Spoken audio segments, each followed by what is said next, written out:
listening to the Bearded Theologians podcast, hosted by Zach Bechtold and Matt Franks. We hope you enjoyed today's podcast and check us out online at beardedtheologians.com.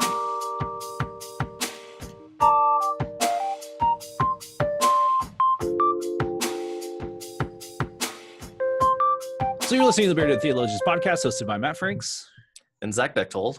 So this week on the podcast, we reached out to Shane Claiborne, who does some great things for the General Board of Church and Society, and has spoken at many of their conversations in regards to all sorts of things that Shane's doing. And Shane said yes to come on the show. And so we figured one of the great ways to end Holy Week would be to air the conversation that we had with Shane for Holy Week. And so this week is Holy Week, and we're going to introduce you're going to get a chance to listen to the conversation that we had with Shane. And so we want to encourage you to continue listening and know you're not hearing a second podcast after this one starts. This is just us and the interview that we had with Shane. And we felt like it was a great interview in regards to our social principles that we've been talking about the last few weeks, to put this in at this time in Holy Week. And so we want to encourage you to keep listening. And so just keep it going. You're listening to the Bearded Theologians podcast, hosted by Matt Franks and Zach Bechtold. And today we have a very special guest with us. We have, I was going to say actor. You're not an actor. You're an activist and writer and all around just wonderful human being. Shane Claiborne's with us this morning. Shane, thanks, man, for being with us. And tell us a little bit about yourself and what you do. Well, man, I grew up down south and fell in love with Jesus, and I came up north to go to college and fell in love with my neighborhood here, and I've been living on this block for 20 years, trying to build a little community that's inspired by the early church in the book of Acts, where it said they shared everything they had. They did their lives together. They, worshiped in each other's homes and sort of lived the gospel out of dinner tables and living rooms. So that's been what we've been trying to do for the last 20 years. And it's been great. Yeah. Wonderful. Tell us a little bit about kind of that journey of coming to this neighborhood, and just exploring what that looks like. Maybe from what did this neighborhood look like in the beginning? Well, so I went to college about a half hour outside of the city, kind of formal city, sort of in the suburbs. And so I first encountered Kensington, which is the neighborhood I'm a part of. It's on the north side of Philly. It's Philadelphia, but Philadelphia's got all these little neighborhoods that have different names, And Kensington, interestingly enough, it was the old industrial boom, the factories were the magnet for people moving in here. We got old billboards that said Kensington, where everybody wants to live. And the old saying was you could, if you lost your job, you could walk a block and find another one, before the end of the block.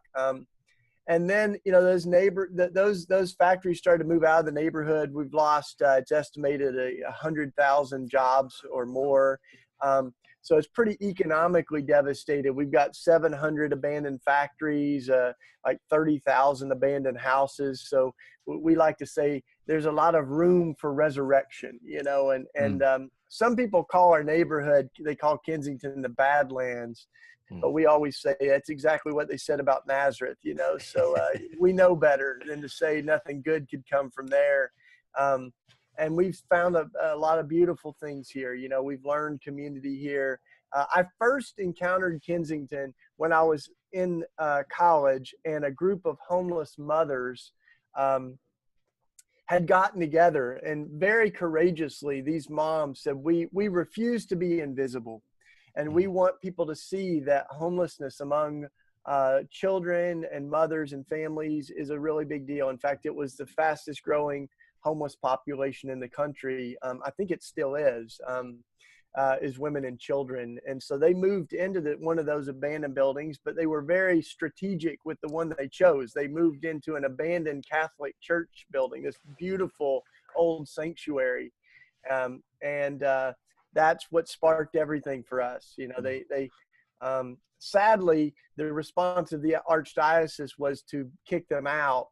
And they gave them a 48-hour eviction notice, and that's where we mobilized students to come in alongside them in solidarity, and even to risk arrest, for trespassing on church property. We felt like what the church was doing was not right. And the families hung a banner that said, "How can we worship a homeless man on Sunday and ignore one on Monday?" Mm. And so it was a powerful awakening for me too. I think I really just kind of got my second baptism there, and really caught the fire for justice. That's so much at the heart of the gospel. Mm-hmm. So Shane, you have several books that are out there, and you have one coming out, I guess. So just talk to us about some of your books that you have, or Well, I'm mostly a storyteller, and some people are speakers that write, and other people are writers that speak. I do a little bit of both, but I think at the heart of most of my writing is stories, stories that have sort of moved me. And my first book, Irresistible Revolution, I wrote about, I think it's been like 12 years. I just had to do so we did like a 10-year anniversary edition where I went back in all the margins, wrote notes of what's different, or, how this story ends or whatever. And that was a lot of fun. Then we wrote Jesus for President, that digs a little deeper on the theological stuff and what does it kind of look like to be this peculiar people of Jesus in the world we live in, especially as we posture ourselves politically in the world. So that was good fun. And then I've done, dozen other projects. I guess I did one around militarism and violence called Jesus Bombs and Ice Cream with Ben Cohen, from the Ben from Ben and Jerry's. And it's a good friend to have for a lot of reasons. We get some serious ice cream around here, for free. But anyway, yeah. And then, my last book was Executing Grace. That's about the death penalty, but it's also just as much about grace and mercy and restorative justice, forgiveness. I became really troubled that as you look at the death penalty, it's very clear that the death penalty wouldn't stand a chance in America if it weren't for the support of Christians.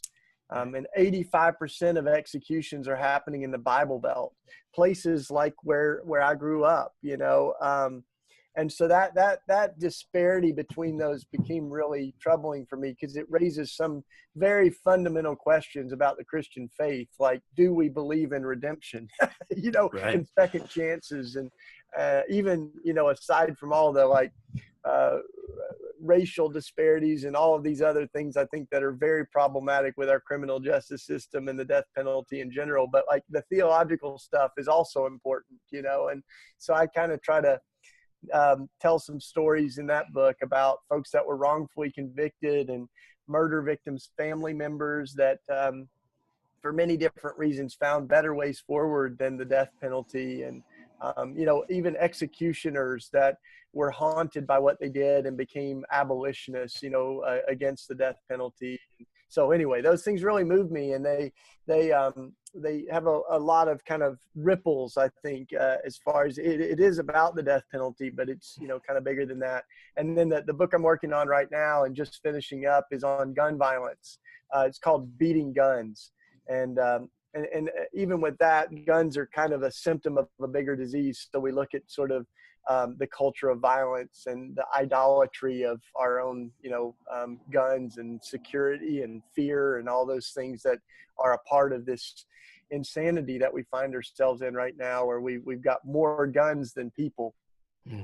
In America, and it's just unprecedented anywhere else in the world. We also obviously have more gun deaths and more suicides than anywhere else in the world because of that. So I think that's a deeply spiritual issue, and so part of what I began to grieve is how narrowly we've defined what it means to be pro-life. So growing up in the Bible Belt, I've always said I was pro-life, but I was also pro-guns and pro-death penalty. And found out, I think when we say pro-life, many of us just mean that we're against abortion, or we're pro-birth. But I saw, there's a whole host of other issues. I think immigration and the movement for Black lives, gun violence, the death penalty, militarism and war. These are all issues of life and death, and I want to stand consistently for life. You know, a lot of the work that you do and that you've talked about here, whether it's in books or just where you're physically present, right? It revolves around some political issues, revolves around a lot of things that we do in this country where people are really big on, well, the church doesn't have a place in that. The church doesn't get a voice over here in the political spectrum. The church doesn't get a voice here, but we do, right? It's important that we speak up, and so in a culture where it seems that every year we go, it gets more and more present that, well, the church doesn't have a voice in this part of our, in politics or in this part of our country. How do we begin to switch that? How do we begin to stand up and say, oh no, if we're not talking about it, who is, right? Because Jesus, if anything, is very political, right? These gospels that we have are very political and should be, if the church isn't standing up, who is? Yeah, well, it's interesting because, growing up, I remember a lot of preachers talking about life after death. And we're really good at promising people life after death, Right. And if we're not careful, our faith becomes a ticket into heaven and a license to just ignore the suffering of the world that we live in. And we're promising people well, but, there's always heaven. And I found a lot of people that we were promising life after death were asking, is there life before death? Isn't the gospel relevant to immigration and dreamers? Doesn't it have anything to say to the world that we live in right now? And you start to look at the things Jesus talked about, and he's talking about exactly that. He's talking about unjust judges and widows and day laborers and oppressive kings and tyrants and, self-righteous religious people, that didn't reach out and lift their neighbor out of the ditch when he was beat up, and so all that stuff it was just as much about this world as the next. And so, some folks say a lot of Christians are so heavenly minded that they're not much earthly good. There's some truth to that, we've sort of kind of talked so much about the afterlife that we've forgotten the before life, and I think that Jesus came not just to prepare us to die, but to teach us how to live. And I still believe in the afterlife. It's going to be a beautiful thing. I always say, like, we'll party like there's no tomorrow, and there won't be, but at the end of the day, Jesus came, the kingdom of God that Jesus talked about almost every time he opened his mouth, was about bringing God's kingdom down, not just bringing us up when we die. It was about God's reign or God's dream coming on earth, on our streets, and that the kingdom of God is not just a hope for after we die, but it's something that we are to seek and pursue and to be instruments of bringing that on earth while we live. So, and sometimes I think we got to land the plane because our theology gets so high in the sky that what Jesus does is literally bring everything down to earth. God comes to earth, born as a refugee, executed as a convicted criminal on a cross. And so it's this beautiful act of divine solidarity. That's what Jesus does for us. Shows us what God looks like with skin on, what love looks like, fleshed out. And that's what we're called to follow. And Jesus really had his feet on the ground. I mean, he lived in marginalized communities from the moment he was born until the moment he died on the cross. And that should help inform how we live. I think that we're not avoiding the suffering of the world, but as Christians, we're called into those streets where people get beat up, where injustice continues to prevail, that moving, sort of nearer to the suffering of the world. So I heard a preacher say, never left heaven. I like that. I do too. Well, and one of the things I've enjoyed about reading some of your books, I've read some of your books and have done actually the Bombs and Ice Creams one. I accidentally picked up at Mardell. It was on clearance. I was like, oh, this looks really good. And so I didn't preview the content beforehand, and I just showed it to a couple of people, and it got me in a little bit of trouble, or a little bit of, it stirred the pot a little bit. And I think that's, at least in, from what I can see, that's definitely something that you do really well, in a sense of you bring the light the conversation of, Zach said that, one of the struggles in a pastorate is that we have to, people will constantly say to us, I mean, it's usually a weekly conversation with me, well, the church doesn't need to be involved in the political. And I'm like, no. The church needs to be, and that is part of who we are, is that we are to engage those situations and those conversations. And, one of the things that we're dealing with in Oklahoma right now, our teachers are about to walk. After Easter, they'll walk. And so what I've been talking about with my congregation is, I don't care if you agree or disagree with the deal, that we have to be we have the facility to do something for our community when those kids don't have a school to go to. We can be a facility that can feed those kids, because we're, so the county I'm in is like the second poorest county in Oklahoma, which puts us really high that puts us really high up there in regards to the United States. And so, we have a lot of kids that will, not have the safety of the school. And, parents can't afford childcare and that sort of thing. And so we can be that engaged in the community. And that's one of the things I love about you and what you do. You've definitely have engaged in the community in which you live and work in, and do just magnificent work. And so would you mind sharing with us what you do in your community and what you've done? Yeah, for sure. First, I think you make a really good point, which is, both of you have said this, with the idea of politics. We've made that into kind of a dirty word, but when you look at the core of that word, it is about the people. A metropolis is the mother city. It's Minneapolis, Indianapolis, all these polis is about the people in this world living, and policies affect people. And so I've come to really think that we need to reclaim politics as an extension of what it means to love our neighbor as ourselves, is that we are concerned about policies that affect our neighbor. Now, the dangerous thing, I think, with political engagement is putting all of our chips into a candidate or a party. So I don't think we should be partisan at all. But to not care, to disengage, it is, I think, really not living into the fullness of our responsibility to love our neighbor as ourselves, especially when it comes to something like immigration and gun violence. I'm convinced that and please, I grew up, in Tennessee with guns everywhere, going hunting. I was lethal to squirrels, man. But what we're talking about, right now, especially, is semi-automatic assault rifles. These are guns that are only military-style weapons that are designed to kill as many people as quickly as possible, and that's exactly what they're being used for over and over in mass shootings.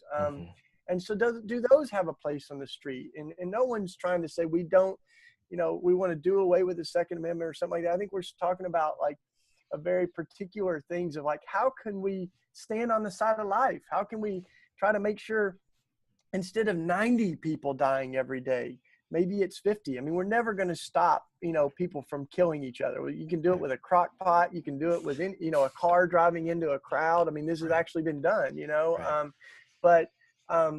But these weapons, even, in Philadelphia, we've had what I think is a sensible conversation around limiting the number of handguns. So to one per person per month, Right. 12 a year, Right.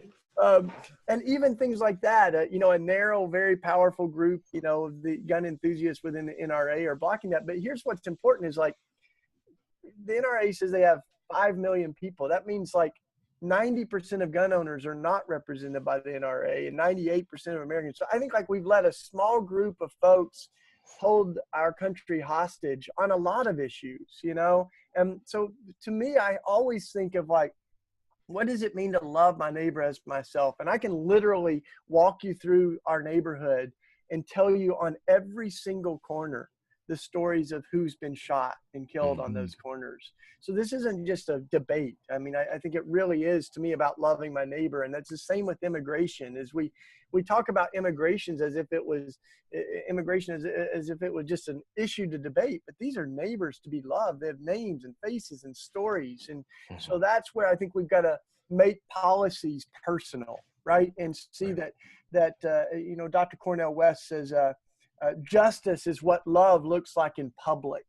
And in some ways, our policies can reflect our hearts as well. And when we're forming policies out of fear rather than love, we can do really, really terrible things to people. And you don't have to look too far back in history to see that. And, the promise of Scripture is that perfect love casteth out fear. Mm-hmm.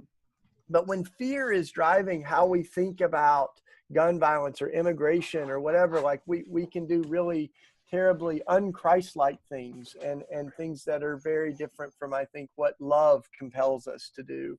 But you mentioned the neighborhood, and for me, all that started by kind of landing my feet on the ground among people who, so immigration became something that is, really literally has names and faces that of folks that, fled El Salvador during the Civil War that I know, and folks that have fled religious persecution places to come here as immigrants. And gun violence is the same. So a part of loving my neighbor as myself means that we do get involved in that. And when we pretend that we're not involved, even that is a statement. I think, when we don't talk about these things, that has political ramifications. So I don't think that you can be politically neutral. I think that you can be politically quiet, but that also has, I think ramifications. And frankly, we say that we don't want to be political, but you have all kinds of folks that are talking about abortion or sexuality from the pulpit. But it's gun violence or militarism or other things that, immigration that might be these kind of taboo things that we don't want to use the pulpit for. But yeah, to follow Jesus, my gosh, means that we are going to get political. I mean, even the very word that he used for the kingdom of God was totally politically charged. It was the same word for empire for the Roman Empire, Right. and the early Christians were accused of insurrection.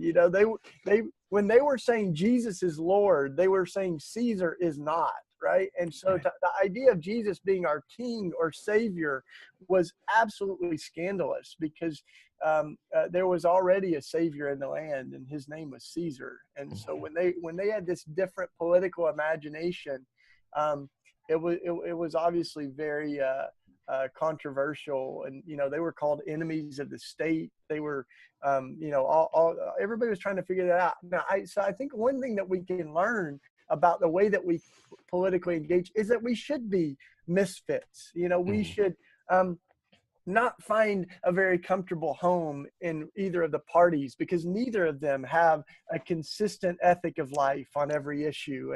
And one of the things I love about the early church is they stood against violence consistently. They spoke, there's a great book my friend Ron Sider wrote called The Early Christians on Killing.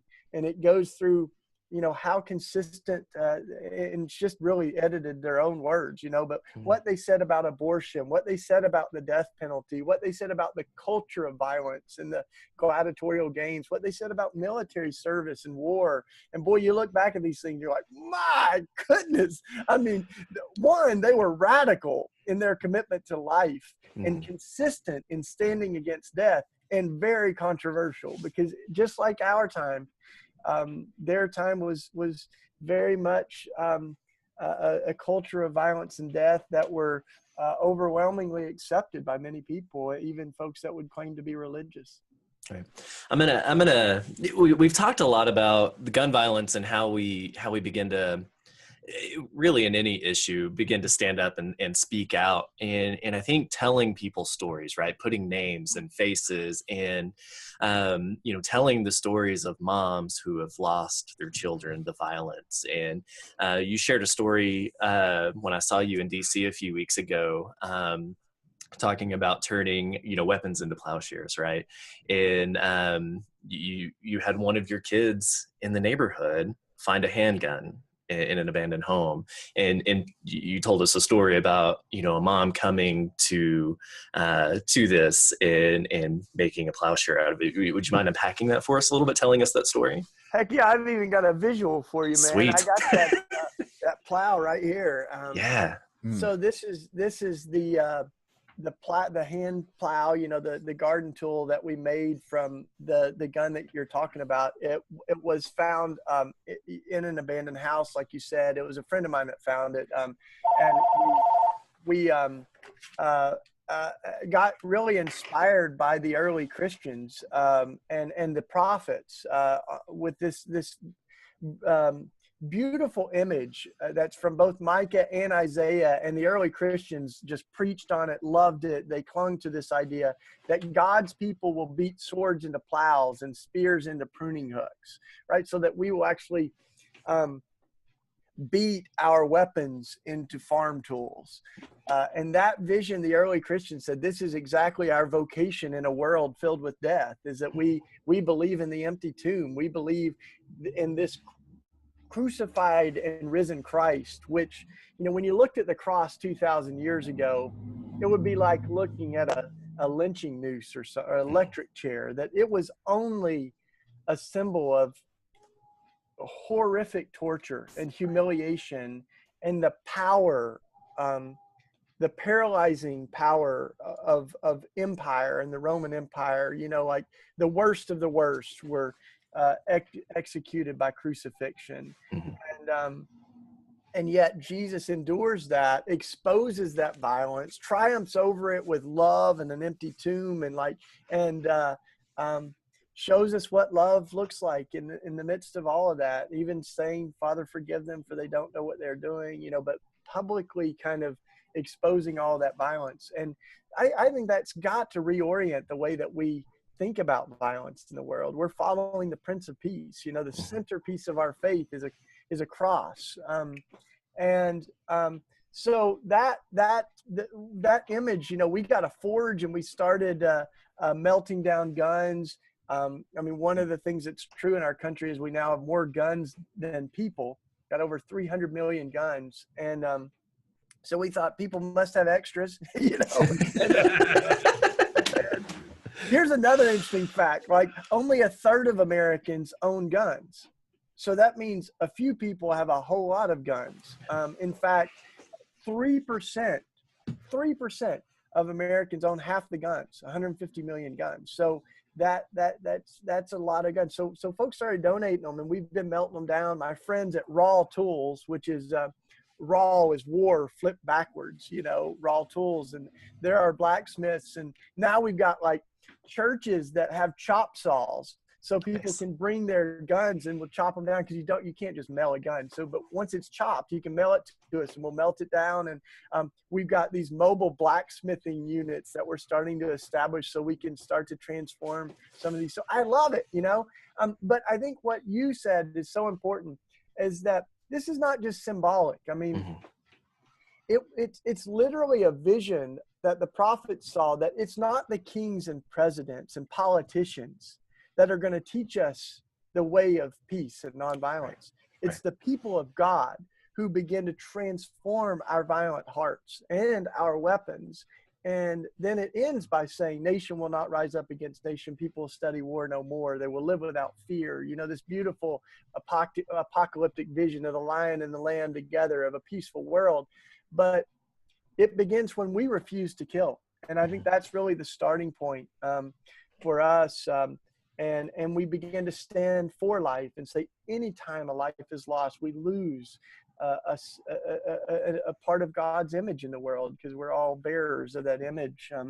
And telling those stories becomes so important. So we've had, you know, mothers and dads take the hammer, and we in a week we will have a giant public melting down of a gun in Philly, of an assault rifle, and we're delivering it to our senator's office, calling for a ban on these assault rifles. And so, yeah, I think we've got to stir people's hearts, and it's hard to argue with the power of like a AR-15 getting melted down. You just feel like, man, this makes for a better world, you know. Right. And one of the other things that we've done, you know, some of this started around the season of Easter. Which we kind of feel this collision of life and death as we look at Jesus's violent death. And we had our Good Friday services the Friday before Easter outside of the gun shop in our neighborhood. And connected the violence that Jesus endured with the suffering of our streets. And it was a really powerful service, where one of the mothers came up to me afterwards and said, I get it. I said, what? She said, God understands my pain. Because God knows what it feels like to lose your son, to have your son taken from you. And I mean, that's some of the best theology I think I've ever heard, and that's part of what we see. So one of the things we've done is have the Stations of the Cross, which is, some traditions of Christianity have these different stations where we remember the execution of Jesus, but we've done those on the corners where people have been killed, and we've told those stories together, because this is very relevant to the world that we live in. This idea that life is more powerful than death, that Jesus is the Prince of Peace. It said, "Blessed are the peacemakers, for you are the children of God." And so, what does that mean? For us right now, in a country that leads the world in violence, in homicides, and military spending in war. Wow. It's one of those things, I was listening to you, I was like, man, it's just great. Not only just a great message, listening to what you've had to offer, not only to your little pocket, but to the world, of lifting up that violence is really our huge issue. And that if we can, and I think you're right. I think the reality is, like, we're not going to be able to completely it's not ever really going to go completely away, but if we can do away with some of these bigger issues, if we can we can limit the guns, and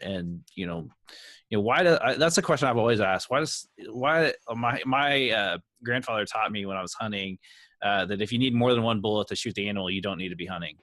And so when I hear that argument that they need it for hunting, I'm like, then they're not a good hunter, because they really only need one bullet.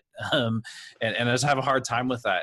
And someone who grows up in Eastern Oklahoma, it's part of our culture is to have that if you don't have a gun, you're not a person.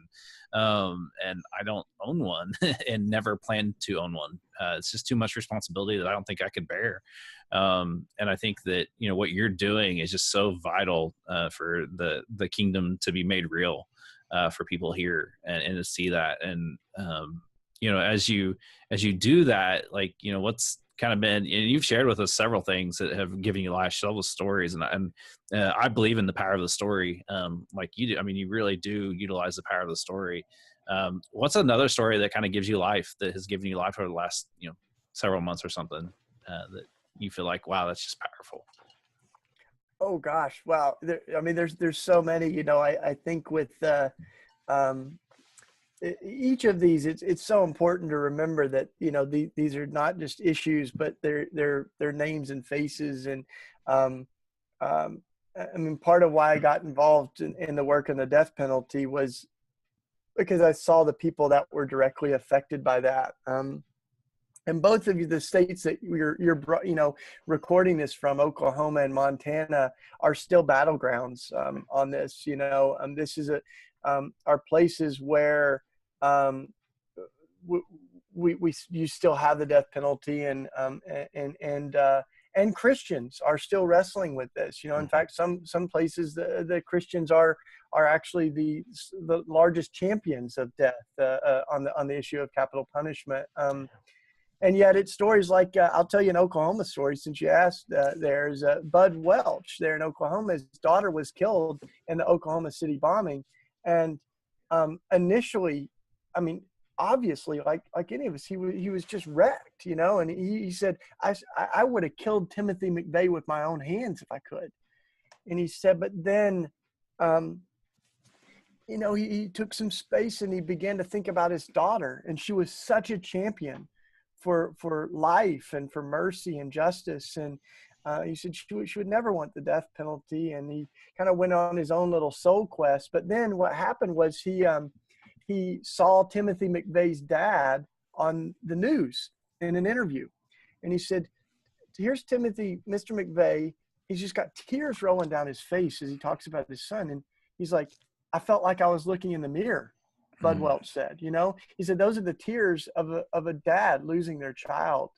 And of course, then he began to realize, as he's talking about his daughter, for all the beautiful things that she can be remembered for, the McVeigh family is forever scarred by what Timothy McVeigh did. And so he said, I felt like I needed to get to know him. So Bud Welch and Mr. McVeigh got to know each other. And he said, when they first met, they just fell in each other's arms and were weeping. And he said, and Bud says, I never felt closer to God than in that moment. And they found that their healing was wrapped up together,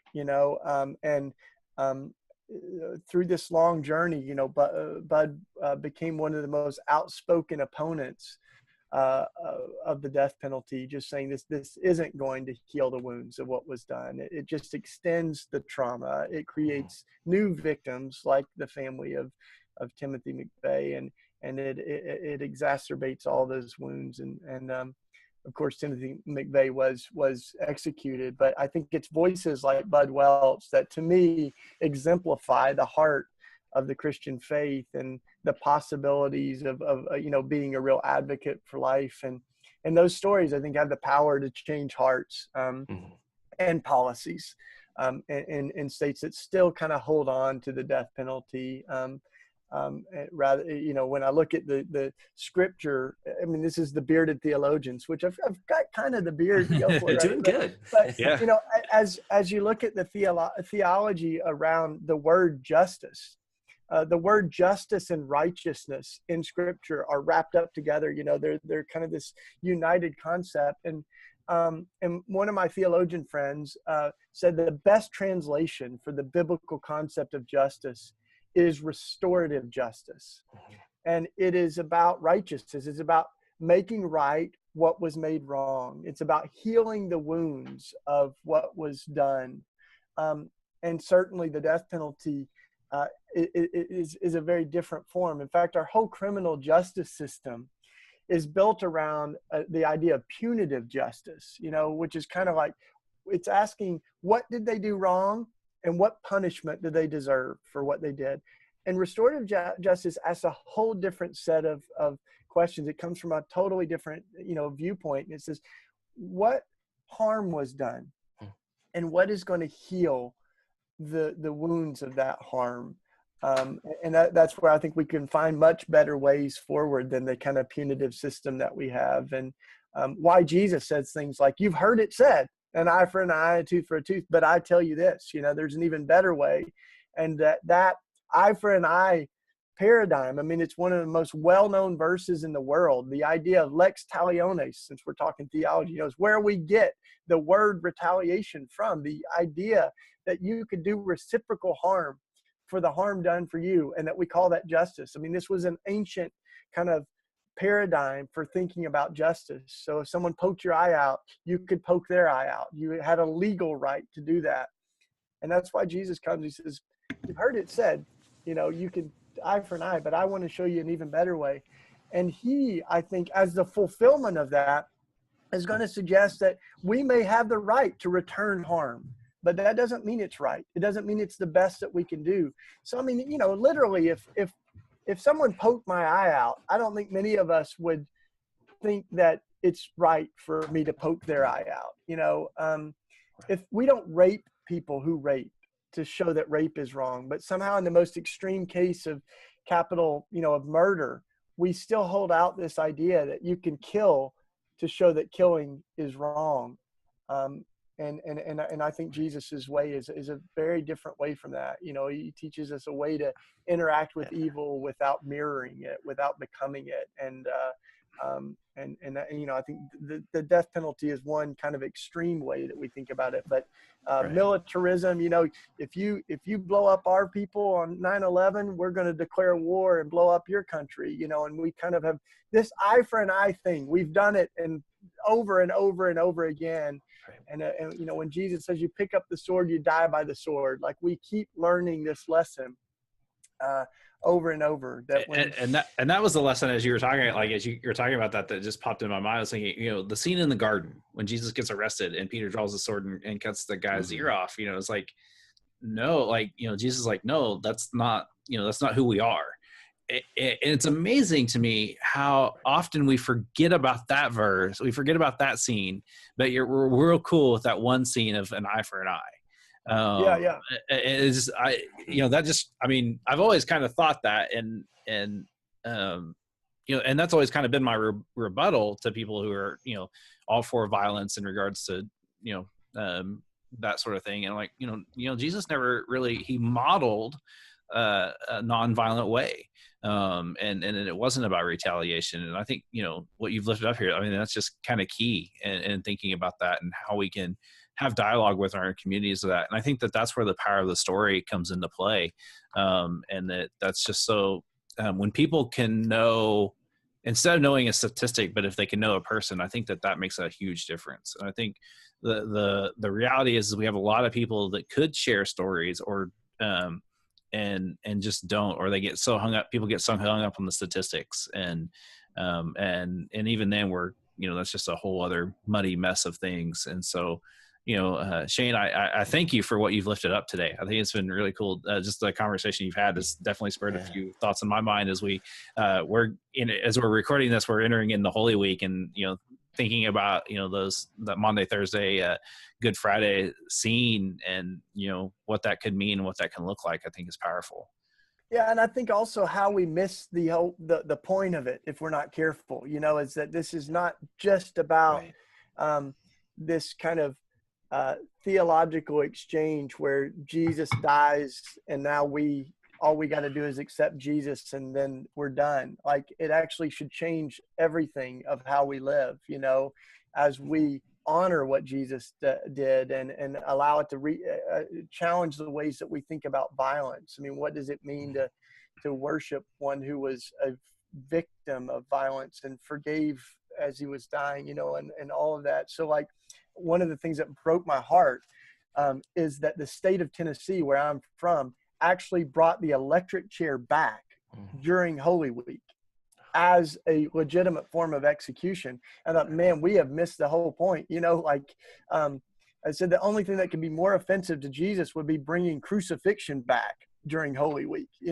Like, literally, we brought the electric chair back. And now, as many of us are remembering Lent leading up to Easter, the state of Tennessee is preparing to execute a record number of people before their lethal injection medications expire. And they're doing that during Easter. So I think we got to be careful, or else when we separate our theology from the world we live in, we end up doing really strange things, evil things. I mean, Hitler had the Bible in his hand, and he said, just as Jesus cleansed the Jews from the temple, I'm cleansing the world of them. I mean, the KKK has an entire part of their website dedicated to their theology. And they call themselves a Christian organization, so these things still go very deep. And I think as we hear about some of the language that is prevalent, even in places where Christians are very concentrated, we often have some of the highest numbers of hate groups and things like that. So if our theology doesn't really translate into real implications in our lives and policies, then all we've got is a bunch of words on paper. We don't have the word become flesh, right? Right. And that's the thing. It's so absurd that we live in a culture and in a place that says we're going to fight violence with more violence, right? We believe in this love and grace of Christ and that, we're redeemed by it. But when we come to reconcile with people, we're going to fight that with violence rather than love and grace. And it's so absurd. And like you said, as we lead into Lent or go into Lent and into Holy Week and Easter, and we come out of all of that, it's not good enough for us just to sit in the pews. It's not good enough just to say, yeah, I like Jesus, right? This is pretty cool. I'm saved, whatever. Following Christ, the cost of discipleship is huge. And it's not good enough for us just to sit on our butts, right? Yeah. There's a call to action from Christ of now go, go and do this, go and be my hands and feet in the world, go and bring my love and grace to people. And we do that through grace, through reconciliation of taking and embracing folks who have been hurt, whom we've hurt or whom have hurt us, and telling those stories and just saying, look, here we are, and this is what this looks like. And my gosh, we do such a poor job of that.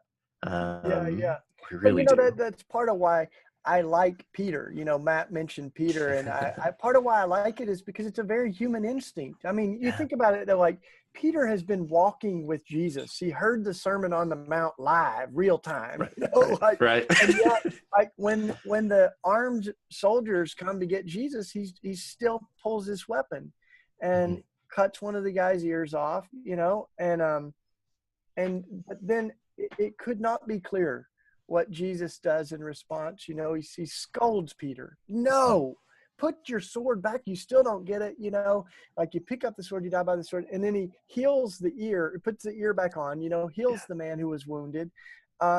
This beautiful triumph of love over violence. And the early Christians, Tertullian and others, they said, when Jesus disarmed Peter, he disarmed every one of us.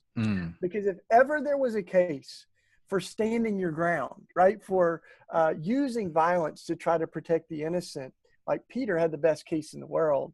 And so that's when they really, I think, began to resonate with, this was kind of the final triumph over redemptive violence with this incident with Peter.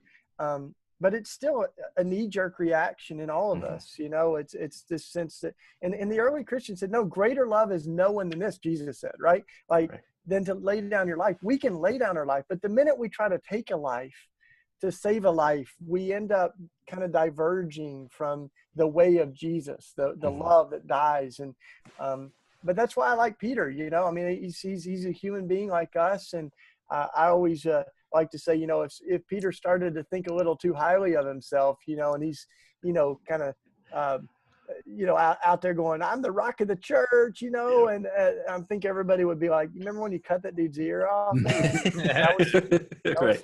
stupid, man. Yeah. Right. I also like to say Peter sank like a rock as well, you know? Yeah. My friend Nadia Boltzweber, I've heard her say, like, we got the translation wrong. It's not Peter, you're the rock. It's Peter, you're dumb as a rock. But I'm still building my church on you, you know? Right.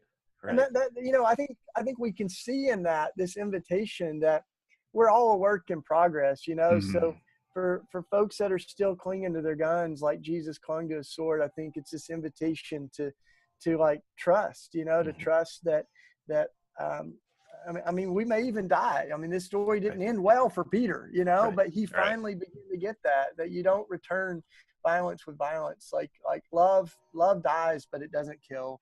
And that radical love. I mean, the martyrs used to say, you know, as we die, our witness can be as much in our death as it was in our life. Like we die with love on our lips as Jesus did, and we triumph over evil with violence. And boy, that's a radical call, you know. I mean, no one wants to die, and we certainly don't want more innocent people to die.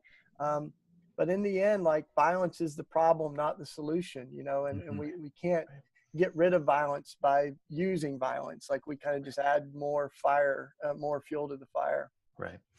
Well, Shane, I know we could do this all day. We want to be good stewards of your time and your efforts and all the things that you're doing. Quickly, you want to tell us where our listeners can find you on social media and those types of things, and promote anything else you want to promote? Yeah, well, absolutely. I mean, my social media is just my name. So it's Shane Claiborne. I'm on Twitter and Facebook. I tried my best to, you know, keep things up to date on there.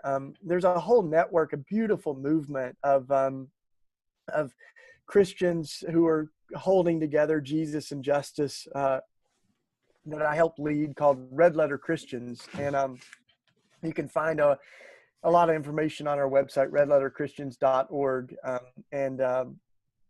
You know, referring to the old Bibles where the words of Jesus are in red. We're kind of like, we want to read those words of Jesus and live like he meant the stuff he said. And that's what we're really committed to.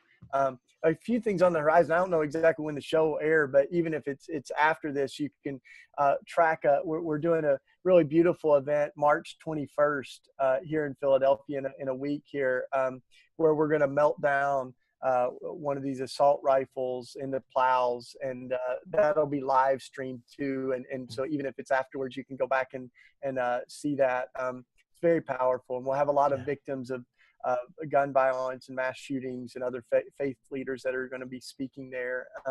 And then we felt like part of what we need right now is a revival, here in our country, especially within evangelicalism, of coming back to Jesus again. So we're having our first Red Letter revival in Lynchburg, Virginia, in April. So folks it's a long way from Oklahoma and Montana, but other listeners out there, you're very welcome. And we think this may be the first of many, but all that stuff's on our website. Most of all, I think we want to live in ways that fascinate the world with God's love. And as Mother Teresa said, we want to leave off the fragrance of Jesus as we live our lives. So that's what we're after. And I'm grateful for you guys and for the conversation today. Thanks for having me on.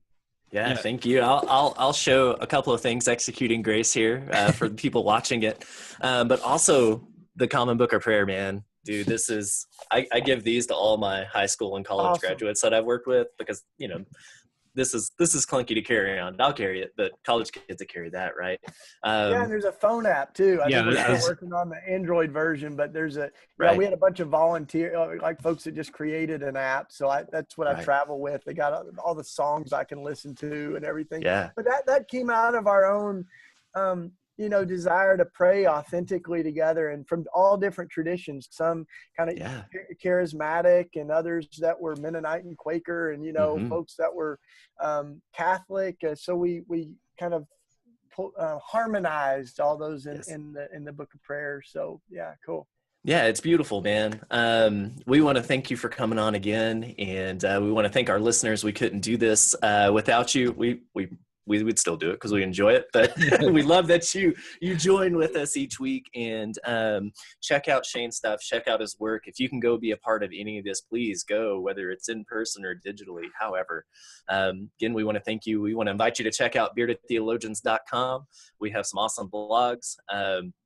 Check out our past episodes, and you can find all of that there, as well as iTunes, Google Play, and wherever you download podcasts. Also check out beardedtheologians.com and click the buy our stuff thing. That helps us continue to do this podcast for free, and you get a cool shirt or a mug or whatever you decide to buy out of it.